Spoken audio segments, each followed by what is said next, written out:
Les connaissances et les compétences constituent l'essentiel du capital immatériel d'une entreprise et contribuent à sa compétitivité.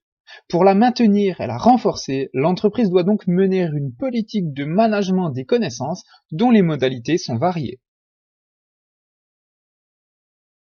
Le knowledge management est un processus qui vise à exploiter les compétences et connaissances en créant une culture de l'apprentissage au sein même de l'entreprise.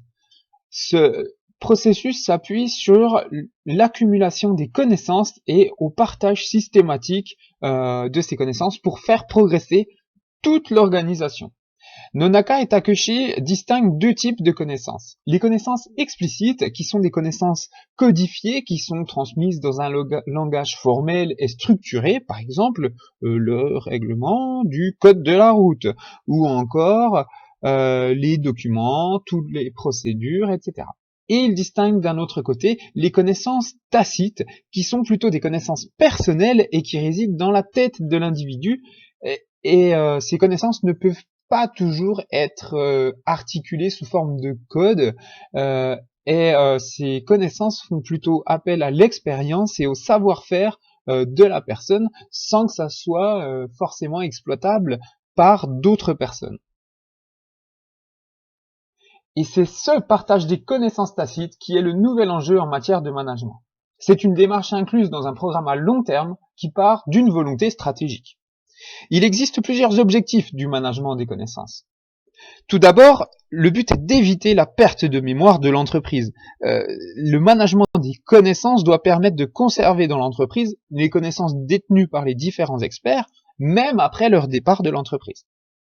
Capitaliser les connaissances, le but est de se constituer un capital de savoir et de savoir-faire afin que les salariés n'aient pas à réinventer tout ce qu'il a déjà été auparavant. Enrichir le capital de connaissances. Il faut enrichir et accroître régulièrement le capital. Il s'agit donc pour l'entreprise de créer de nouvelles connaissances qui permettra de stimuler l'innovation et d'améliorer la qualité et la flexibilité de l'entreprise.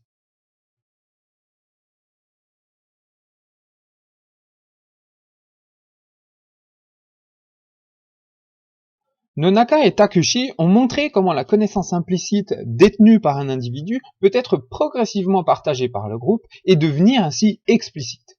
Ce processus engendre alors une spirale des connaissances qui va permettre à l'entreprise de s'approprier de manière progressive et successive les savoirs. Nonaka et Takeshi ont donc instauré une matrice SECI, S-E-C-I, l'acronyme. La socialisation va permettre à un individu d'acquérir des connaissances tacites en étant en contact direct avec d'autres personnes. On est dans une relation tacite à tacite.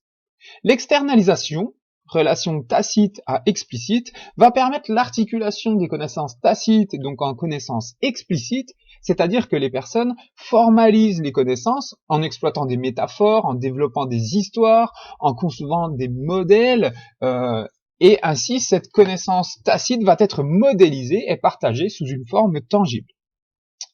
La combinaison, elle, implique l'ordonnancement des connaissances explicites. Les moyens utilisés sont les langages de représentation des connaissances, la structuration des bases de données, les réseaux, etc. L'internalisation, elle, est le processus qui va permettre de transformer la connaissance explicite en connaissance tacite. Par exemple, en menant sa propre expérience. C'est l'acquisition des savoirs. Il existe différents outils informatiques du management des connaissances, tels que la gestion électronique des documents ou encore l'installation de plateformes collaboratives de travail de par les forums, le partage de documents, la visioconférence, etc.